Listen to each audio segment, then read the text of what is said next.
A tea, my sister's graduation party paid for by me. She and my parents mocked my failures. I smiled and toasted her success. They had no idea the next day the panicked calls would start, and their faces would turn ashen when I watched my sister Livia raise her champagne glass, her perfect manicure catching the sunset's glow across San Francisco's skyline. The rooftop bar I'd rented for her graduation party cost more than my first car. But what was one more expense after everything else? My name is Hadley, and I've spent the last 4 years funding my sister's dream life while living in a cramped studio apartment. I just want to thank everyone for coming tonight. Livia gushed, her voice carrying across the crowd, especially my amazing parents who made all this possible. I took a long sip of my drink, letting the bitter taste match my mood. Behind me, the bartender I'd paid extra to keep the top-shelf champagne flowing was opening another bottle. The sound of the pop made me flinch. "Sweetie, we're so proud of you," our mother Vanessa called out, dabbing at her eyes with a monogrammed handkerchief. A degree from Berkeley. And now that marketing job offer? The job I'd quietly arranged through my professional network, the degree I'd funded through careful investments and brutal overtime hours. "Hadley, grab a picture of me with Mom and Dad." Livia waved her phone at me. I obliged, like always, capturing their perfect family moment while staying safely behind the camera. I excused myself to check on the catering, ducking behind a decorative wall. That's when I heard them. Poor Hadley. My mother's voice drifted over, still stuck in that accounting job, no husband, no real achievements to speak of. I worry about her. She's just jealous. Livia's laugh was sharp. I mean, look at her. She couldn't even afford a new dress for tonight. My father's dismissive grunt joined in. Well, at least one daughter made something of herself. I pressed my palm flat against the cool stone wall, steadying myself. The dress they mocked had cost $300, cheap by their standards, but it was what I could afford after paying Livia's final tuition installment. "Hadley!" Bridget's voice made me jump. My best friend touched my arm gently. "You okay?" I straightened up, smoothing my supposedly cheap dress. "Just peachy." "I heard them," she said quietly. "You don't have to keep doing this." "Actually," I said, a calm settling over me like frost. "I think I'm done." I walked back to the party, intercepting a waiter with a tray of fresh champagne. Livia was holding court with her college friends, showing off the designer watch I'd given her as a graduation gift. Everyone. I clinked my glass, drawing attention. "I'd like to make a toast to my sister," Livia beamed, camera phones rising to capture the moment. "To Livia," I said, my voice clear and steady. "Who worked so hard for everything she has." I paused, meeting her eyes. "Who never took anything for granted. Who absolutely deserves every single thing coming to her." "Aw, hats." Livia bounced over to hug me, her expensive perfume choking. "That's so sweet." Our mother wiped away another tear. Our father nodded approvingly, probably relieved I had kept it short. None of them noticed my hands shaking, or the way Bridget watched me with knowing concern. None of them saw me slip away to the bathroom, pull out my phone, and send a single text. "It's time. Let's begin." Bridget's reply came instantly. "Are you sure?" I stared at my reflection in the bathroom mirror. The woman looking back wasn't the doormat they'd walked over for years. She wasn't the ATM they'd taken for granted. She wasn't the sad, lonely failure they mocked behind decorative walls. "Absolutely sure," I typed back. "Execute everything exactly as planned." I returned to the party, accepting another glass of champagne. Might as well enjoy what I'd paid for. Livia was taking selfies against the sunset, our parents proudly watching their golden child. "Having fun?" Bridget appeared at my side. "You know what?" I smiled, real warmth flooding through me for the first time that evening. "I actually am. Because this is the last time I'll ever have to pretend to new beginnings," Bridget whispered, clinking her glass against mine. "Too calmer," I replied softly. Across the rooftop, Livia laughed at something on her phone, probably checking her social media likes. She had no idea her carefully curated world was about to implode. None of them did. I'd spent years being the family backbone, the silent supporter, the endless resource. Tomorrow, they'd learn exactly what happens when a doormat decides to stand up. I raised my glass one final time, a private toast to myself. The sun dipped below the horizon, painting the sky blood red. Perfect timing. The first call came at 7:43 a.m. I watched Livia's name flash across my phone screen while sipping my morning coffee, letting it ring through to voicemail. 3 minutes later, she called again. And again, on the fourth call, I picked up. Hello? Hadley. Something's wrong with my accounts. Livia's voice was shrill with panic. All my cards are declining, and I just got an email about my rent check bouncing. I took another calm sip of coffee. That's strange. Did you call the bank? Of course I called the bank. They're saying there's no money in any of my accounts. That's impossible. The trust fund payments always go through automatically. I thought back to last month, sitting in Josh's law office, signing the papers that would cleanly and legally transfer every penny I'd invested under Livia's name back to my control. Maybe it's just a technical glitch, I offered mildly. I'm sure it'll sort itself out. My tuition balance is showing as unpaid too. The university's threatening to withhold my diploma. She was crying now. Can you please help? You're good with money stuff. I'll look into it after work, I said, knowing full well there was nothing to look into. My phone buzzed with another call. Aubrey, Livia's boyfriend. I declined it with a smile, remembering the conversation I'd had with him last week. Listen, I'd told him bluntly. Livia's financial situation is about to change dramatically.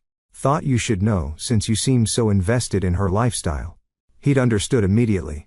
The gold digger's instinct for self-preservation kicking in. My office phone rang. Hadley speaking. Your sister's hysterical, my mother said without preamble. Fix whatever's wrong with her accounts. I'm at work, Mom. I can't just don't give me excuses. She needs to pay her rent. And what about her new apartment deposit, the one in that luxury building? The one I'd never agreed to co-sign for, despite Livia's assumptions. I'll look into it tonight. This is unacceptable. We're family. You need to handle this now. I ended the call, turning to my computer where an email from Ashen waited. The job offer in Geneva looked more tempting by the minute. My phone buzzed again, a text from Bridget.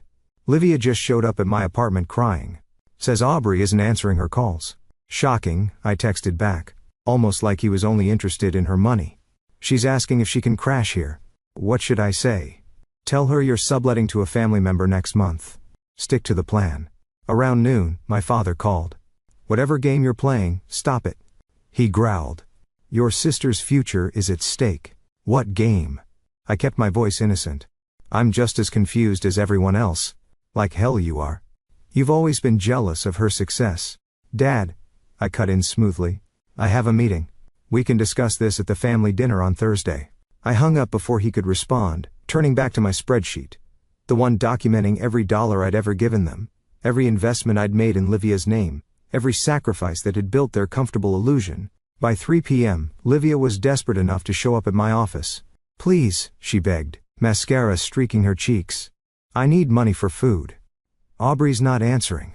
My cards are all dead, and Mom and Dad say they can't help. Of course, they couldn't. Their own comfortable lifestyle depended entirely on my regular gifts. That's terrible, I said, not looking up from my computer. Have you considered getting a job? She stared at me like I'd suggested she sell a kidney. A job, but the trust fund. What trust fund? I finally met her eyes. The one Mom and Dad told you about. Did you ever see any paperwork for it? They said you handled all that, did I? I tilted my head. Did I ever actually say that? Color drained from her face as years of assumptions began to crumble. Hadley, what did you do? Me? I smiled. The same smile I'd worn at her party. I didn't do anything. I just stopped doing everything. She backed away from my desk, shaking her head. You'll regret this. When Mom and Dad find out what? That the money they thought came from a family trust was actually from their supposedly unsuccessful daughter? That their perfect little world was built on my sacrifices. I turned back to my computer. Should be an interesting conversation. The door slammed behind her. My phone lit up with a text from Josh. All transfers complete. Everything's ironclad. I looked at the Geneva job offer again, then clicked accept. The game was on, and I had all the receipts. The Marshall family crisis management meeting was held at my parents' house, the one I'd been quietly paying the property taxes on for 3 years. I arrived exactly on time, parking my sensible Honda next to Livia's now repossessed BMW. This is ridiculous. My mother paced the living room, phone pressed to her ear. I've been a valued customer for 20 years. I demand to speak to your supervisor. Dad sat slumped in his armchair, staring at a stack of bounced check notices. Livia huddled on the couch, wearing yesterday's clothes and looking shell-shocked. "The bank says there's nothing wrong with their systems," Mom announced, hanging up.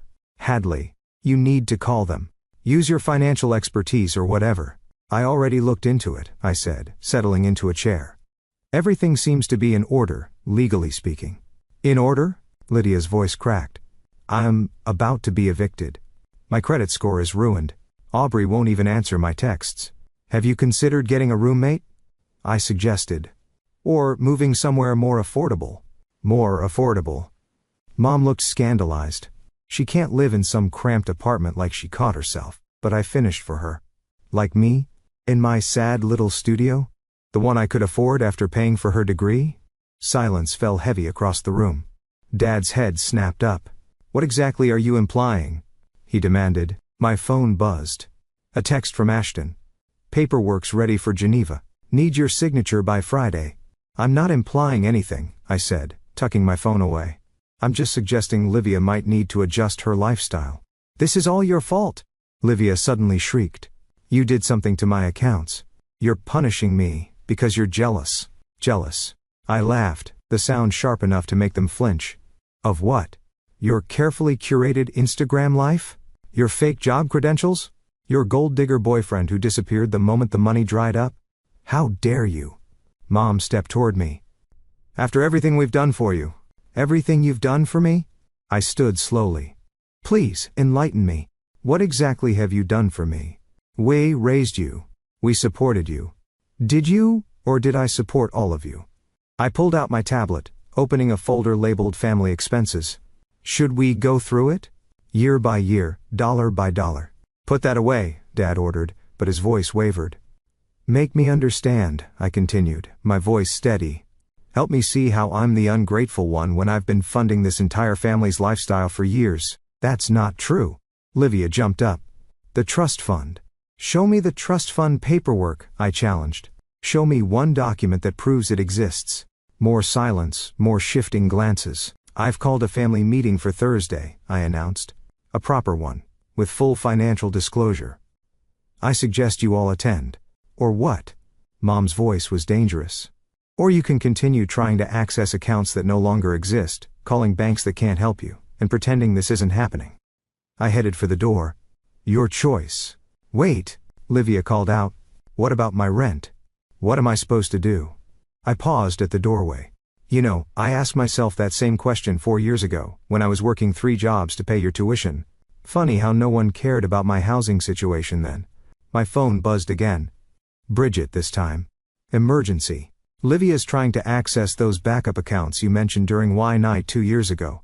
I smiled, remembering those accounts, the empty ones I'd set up as decoys, knowing this day would come. "One more thing." I turned back. "Don't bother trying to access any other accounts you might remember me mentioning. Those funds have been reallocated."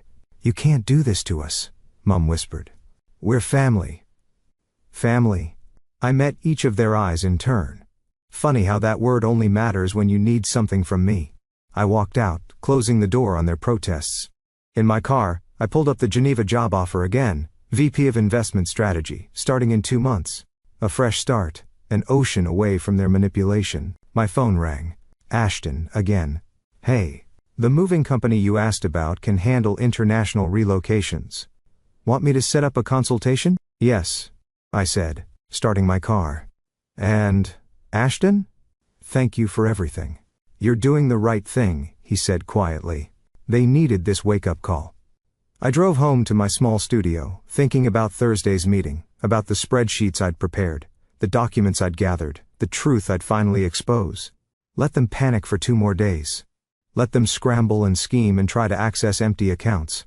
The real shock was yet to come. Livia ambushed me outside my apartment the morning before the family meeting. She looked terrible, unwashed hair, dark circles under her eyes, wearing the same designer clothes from days ago.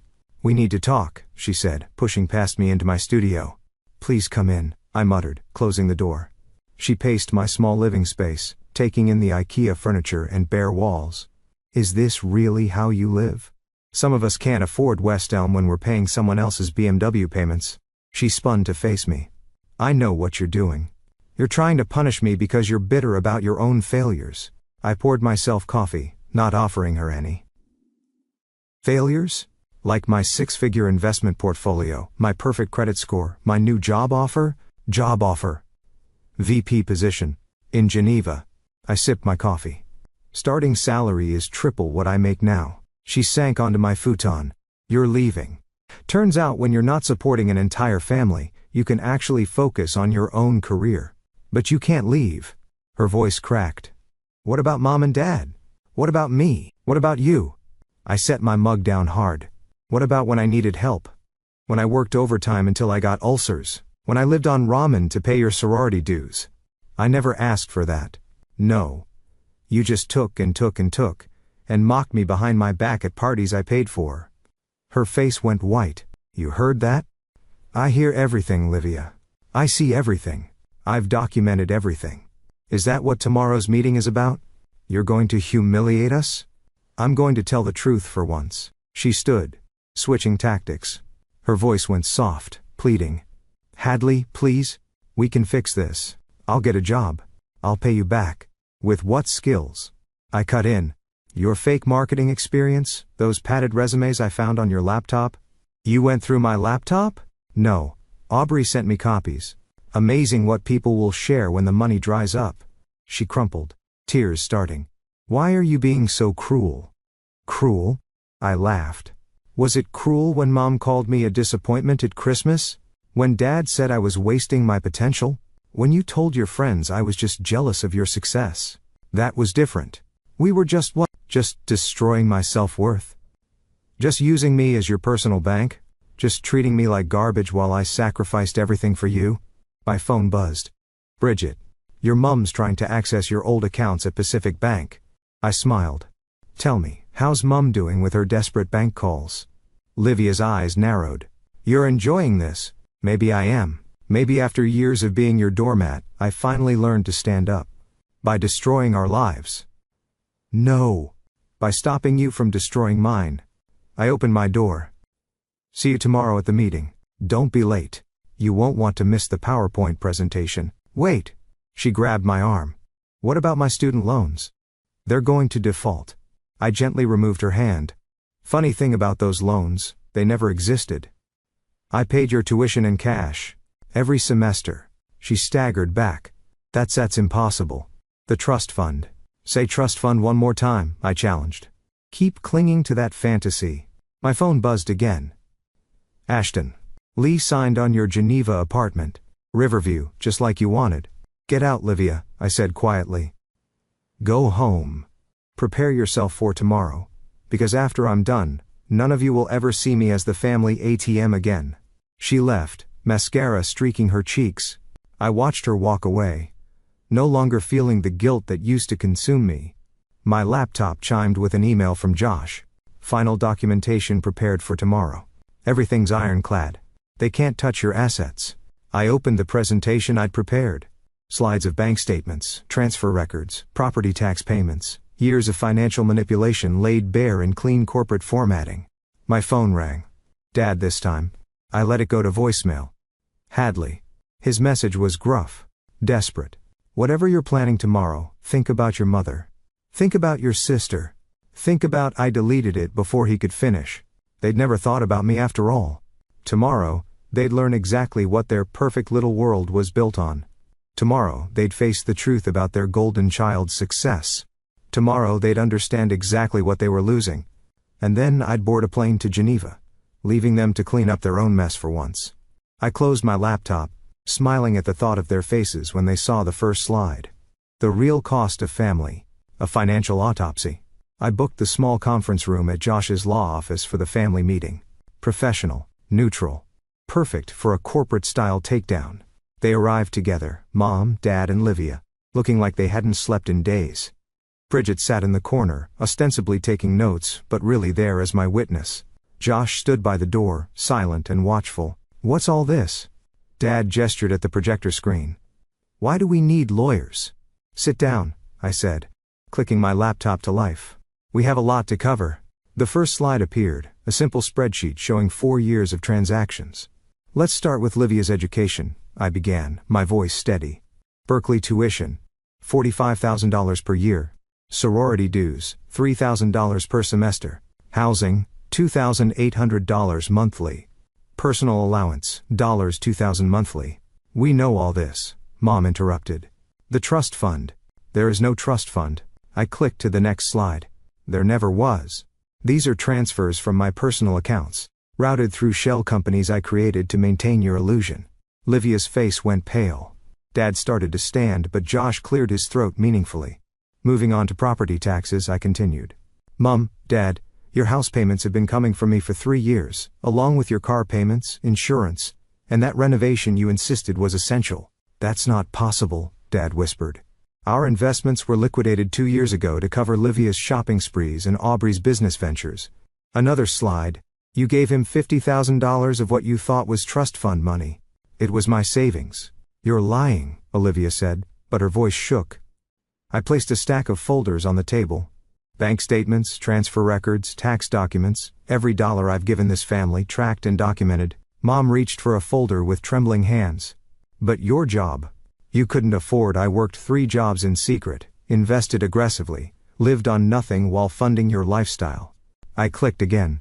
Here's my actual salary history, and here's what I gave away each year. The numbers were staggering in black and white. Their faces showed the slow, horrible realization. The trust fund story was convenient, wasn't it? I continued. It let you take and take without guilt, without gratitude, without ever questioning where the money really came from. Why? Dad's voice cracked. Why go through all this deception?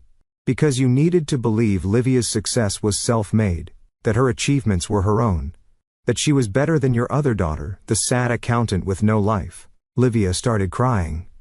Mom reached for her, automatically. Don't comfort her, I snapped. Look at the screen. Look at what your golden child really is. A fraud propped up by the daughter you dismissed. We never meant, Mom began, to mock me at the graduation party, I cut in. To call me jealous? Bitter? A failure? Let's talk about failure. Next slide. Livia's falsified resumes, her fake job experience, the internships I arranged through my network that she claimed as her own accomplishments. Stop it! Livia screamed. Just stop. Why? You never stop taking. Never stop lying. Never stop pretending you earned any of this. Josh stepped forward, placing another document on the table. This is Ms. Marshall's resignation from all financial responsibilities regarding her family, effective immediately. Resignation? Dad grabbed the paper. What does that mean? It means I'm done. I closed my laptop. No more money. No more support. No more silent sacrifices. You can't just abandon us. Mom's voice rose hysterically. Watch me. I stood, gathering my things. I start my new job in Geneva next month. Triple my current salary, as I mentioned. But don't worry. I won't be sharing it this time. Geneva. Dad's face went red. You're leaving the country? I've already signed the lease. First time I've spent money on myself in years. Feels good. Bridget stood, joining me at the door. Josh handed them each a final envelope. Cease and desist orders, he explained professionally. Any attempts to access Ms. Marshall's accounts or contact her after today will result in legal action. Hadley, please. Livia tried one last time. We're family. I paused at the door, looking back at their shocked faces. No. We're not. We're just people who share DNA in a lot of financial transactions. And as of today, both of those relationships are terminated. I walked out, Bridget beside me, leaving them with their folders full of truth and their world in pieces. You okay? Bridget asked softly. Actually, I smiled. I've never been better. Behind us I could hear Livia's sobs, Mom's protests, Dad's angry voice. But for the first time in years, none of it was my problem. I was free. The aftermath hit social media before I even got home from the law office. Livia's Instagram story came first, a tearful video shot in her car. I need to talk about financial Abby, Her voice quavered. About how family can manipulate and control you through money. I watched it with Bridget over takeout in my apartment, both of us laughing at the sheer audacity. She's really trying to spin this, Bridget said, reaching for more pad thai. Bold strategy. My phone buzzed constantly with messages from flying monkeys, distant relatives, family friends, even old classmates, all demanding explanations. How could you do this to your sister? One aunt wrote, she's devastated. I typed back, ask her about the $250,000 I spent on her education. The messages stopped after I started responding with specific dollar amounts. Ashen called around midnight. Your sister's post is going viral in the worst way. Want me to release those bank records we documented? Not yet, I said. Let her dig the hole deeper. By morning, Livia had posted a full YouTube video, complete with dramatic music and carefully curated tears. She painted herself as the victim of a jealous older sister's financial manipulation, carefully omitting any mention of actual numbers or dates. I trusted her to manage my trust fund. She sobbed to the camera. I never knew she was using it to control me. Mom joined the circus next, posting long Facebook rants about ungrateful children and family loyalty, each one carefully crafted to make me look like the villain, while preserving their image of upper-middle-class prosperity. Your mother just tried to access your investment account again. Josh texted. Third attempt today. I forwarded the message to Bridget, who was monitoring the social media fallout. They're getting desperate. Check your email, she replied. Aubrey just sent something interesting. I opened my inbox to find a forwarded email chain, screenshots of Livia begging various friends and acquaintances for loans, making wild promises about repayment once she sorted out this trust fund situation. Should we release these? Bridget asked. Not yet. Wait for it. Right on cue, my father called. I let it ring through to voicemail. Hadley. His voice was gruff with forced control. This social media campaign needs to stop. You're embarrassing the family. If you agree to resume the regular payments, we can forget this whole thing happened. I texted back a screenshot of his bounced country club membership check. The next call was from Livia's university. Apparently she'd tried to claim her degree was fully paid for by scholarships. I forwarded them 4 years of tuition receipts from my personal account. Your sister just went live on Instagram, Bridget reported. She's calling you a sociopath. I smiled, opening my laptop. Time to end this. I'd prepared a simple blog post weeks ago, anticipating their reaction. Just facts, figures, and bank statements. No emotional manipulation, no dramatic music. Just cold, hard financial reality. A response to recent claims, I titled it, then hit publish. Within hours, the tide turned. Livia's followers started questioning her story. People did the math on her lifestyle versus her claimed income. Former classmates remembered her bragging about her family money. This is better than Netflix, Ashen commented, sending me screenshots of the fallout. Mom called next, her voice shrill with panic. Take down that post immediately. Do you know what this is doing to our reputation? Funny, I replied. You weren't worried about my reputation when you called me a failure at Livia's party. That was different. We're your parents. Not anymore. You're just people who owe me a lot of money. I hung up as another email arrived from Aubrey, offering to sell more screenshots of Livia's desperate messages in exchange for cash. Tell him I'll pass, I wrote to Bridget. The truth is doing enough damage on its own. My phone buzzed with a text from Josh. Your parents are trying to refinance their house. Bank denied them due to insufficient income. I closed my laptop, feeling strangely empty. The revenge was complete. The truth was out, but something still nagged at me. You okay? Bridget asked softly. I thought I'd feel better, I admitted. More satisfied. Maybe because deep down, you know this isn't about making them suffer. It's about finally being free. She was right. The viral posts, the family drama, the public shame. None of it mattered as much as the simple fact that I was finally completely done. My phone lit up with another notification. Livia posting yet another tearful video. I turned the phone face down without watching it. Let them rage. Let them spin their stories. Let them face the consequences of their actions. I had a plane ticket to Geneva and a new life waiting. That was all that mattered now. The final explosion came 3 days before my flight to Geneva. I was packing boxes when Bridget burst into my apartment without knocking. Turn on your phone, she demanded. Right now. I'd kept it off all morning, enjoying the silence. When it powered up, the notifications flooded in. Livia had gone nuclear. Her latest video had over 1 million views already. In it, she sat with our parents, all 3 of them looking appropriately somber, as they revealed the truth about my mental state, claiming I'd fabricated everything due to a psychotic break. We should have seen the signs. Mom sniffled on camera. The isolation, the obsessive record-keeping, the paranoid delusions about supporting us financially. Did they really think this would work? I asked Bridget, oddly calm. My phone rang. Ashton. Check your email. Now. The subject line read, thought you might need these. Inside were dozens of emails between Livia and various companies, her attempting to leverage her social media following for sponsorships, desperately trying to maintain her lifestyle. But the real bomb was in the attachments. Screenshots of her private messages with Aubrey planning this latest video. "Time to end this?" Bridget asked quietly. I nodded. "Time to end this." We spent the next hour uploading everything. Bank statements showing my payments for their mortgage, email threads about Livia's fake resumes, text messages from my parents demanding money, the legal documents proving I'd funded everything.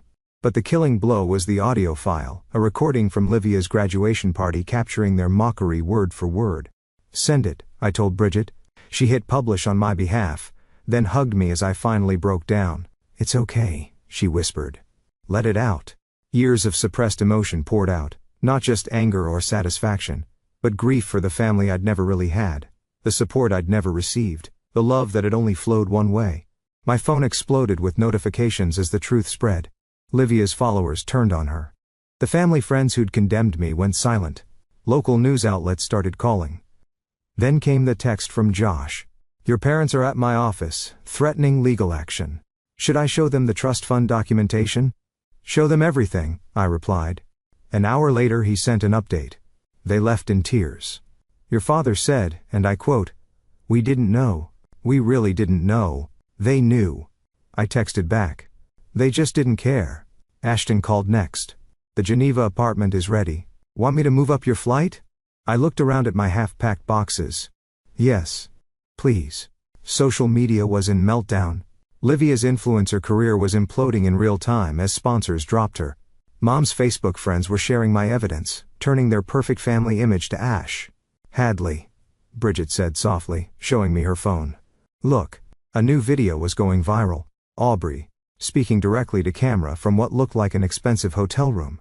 "Everything Livia claimed is a lie," he stated flatly. "I watched her spend her sister's money for years, watched her mock the person who gave her everything. The real victim here isn't Livia, it's Hadley." My phone buzzed with a text from Livia. "You've ruined everything. I hope you're happy." For the first time I replied, "No, Livia. You ruined everything. I just stopped paying for it." I blocked her number immediately after. Mom tried next. "Please, we can fix this. We're still family." Block. "Dad. You've destroyed your mother. How could you?" Block. "Feel better?" Bridget asked. I nodded, surprising myself by actually meaning it. "Help me pack. My flight leaves tomorrow night." We spent the evening boxing up my small life, laughing at old photos, sharing memories. Around midnight, Ashton stopped by with champagne. "To new beginnings," he toasted. "To freedom," Bridget added. "To the truth," I finished. My phone had one final notification, a message from Josh. "Just so you know, your parents tried to access their home equity line. Bank denied them. Reality is setting in hard." I turned off my phone for the last time in America, looking around at my packed boxes, my empty apartment, my real friends who'd helped me through everything. "You know what's funny?" I told them. "They spent years calling me a failure, but I'm the only one who can actually support myself." Bridget hugged me tight. "You're not just supporting yourself anymore. You're thriving." Ashton raised his glass again. "To Hadley, the most successful marshal of them all." I laughed, feeling lighter than I had in years. Tomorrow, I'd board a plane to my new life, leaving behind the wreckage of their carefully constructed lies. They wanted to play victim? Fine. They could do it without my money, my support, or my silence. I was done being their ATM. I was done being their scapegoat. I was just done. And it felt absolutely perfect. The Geneva winter sunset painted my office in shades of gold as I finished another successful investment meeting. My team filed out, leaving me alone with the view of Lake Geneva sparkling below. My phone buzzed. Bridget's weekly video call. "You will not believe what your sister's doing now," she said without preamble. Hit me. "She's working as a waitress. Actually working. Your mom's selling her designer bags on consignment, and your dad's interviewing for middle management positions." I smiled, shuffling papers on my desk. "Good. They needed to learn. They're still talking about you, you know, but differently now. Your mom actually admitted to her book club that you paid for everything. Probably because she needs their sympathy. Maybe. But it's progress, right?" A knock at my door interrupted us. Ashton, holding a package. "Special delivery from the States." Call you back, I told Bridget. The package was heavy, wrapped in brown paper. Inside was a photo album, and a letter, in Josh's handwriting. Thought you should see this. Your family's house sold at auction last week. They're moving into an apartment. Livia's working 2 jobs. Your mother's starting therapy. Your father's stopped drinking. They're learning to live within their means for the first time.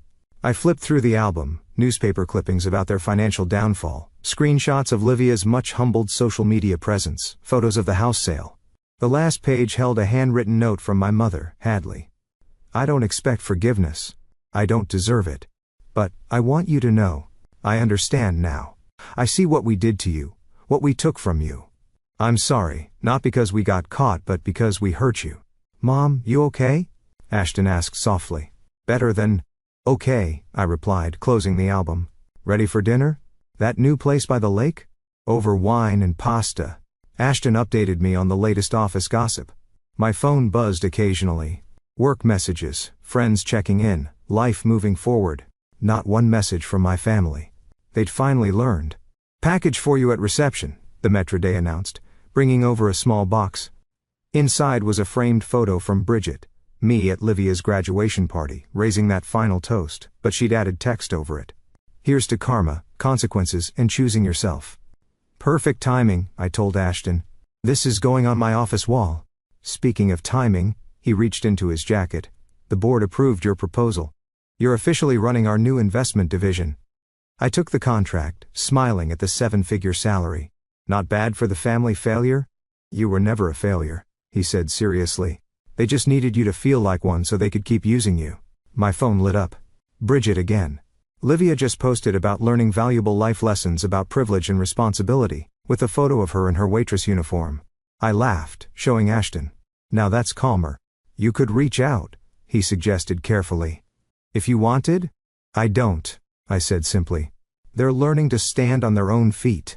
Finally the waiter brought dessert, chocolate soufflé with 2 spoons.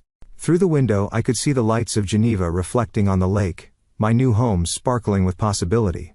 You know what the best revenge is? I asked Ashton. What's that? Living well. Building something real. Succeeding on my own terms. He raised his wine glass. To living well. My phone buzzed one last time, Josh sending a final update. Your parents asked me to forward their new address in case you ever want to contact them. Should I? I typed back, no. Some chapters need to stay closed. The soufflé was perfect, the wine excellent, the company exactly what I wanted. No guilt, no obligation, no family drama draining my energy and bank account, just me, my success, and the life I'd chosen. Ready to go? Ashton asked as we finished. I looked out at Geneva, at my future, at everything I'd built for myself. More than ready.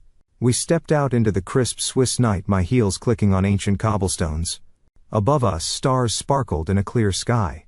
Ahead of us, the lake reflected 1,000 lights. Behind us, an ocean away. My family was finally learning to live in the world they'd created for themselves, and I was exactly where I needed to be. Not all endings need to be neat and tidy. Not all stories need reconciliation. Sometimes the perfect ending is simply walking away and never looking back. I'd chosen myself. Finally, completely, irrevocably. And I'd never felt more free. Thanks for watching, take care, good luck. After listening to today's story, perhaps it has raised some new questions in your mind, or maybe it has brought back some old memories. Every day on Reddit, new experiences and moments create fresh stories, and they connect all of us. Everyone has their own unique journey in life, and we all try to understand the world in our own way. These kinds of moments remind us that we are all human, sometimes happy, sometimes sad, and always learning something new. If you enjoyed this story, feel free to share it with your friends. Your thoughts and feedback are always valuable to us, as they motivate us to create even better content. Every story has its own unique angle, and our goal is to understand everyone's perspective and make our content diverse and relatable. Stories like these help us realize that life's journey is different for everyone, and by hearing other stories, we learn something new. You can also share your own stories with us. Your experiences are valuable to us as well, and if you enjoyed this video, please leave your feedback. We aim to create content that brightens your mind and gives you new ideas every time. If you've already seen this video before, your feedback is still important. With every piece of feedback, we can improve our content and bring a new perspective to our viewers. Today, what we saw was just a small part of the many stories shared on Reddit and across the world. It's a reminder of how we all try to understand life by sharing our experiences with each other. This video was only an example of how we try to connect with others through storytelling, learning about different sides of life. We hope to continue sharing such stories that help us all learn and grow together. Thank you for your time, and don't forget to keep an eye out for more stories coming soon. If you haven't already, please like and follow for more amazing content. Your support keeps us going, and we will strive to bring you more thought-provoking and heartwarming stories. Until next time, take care and stay curious. **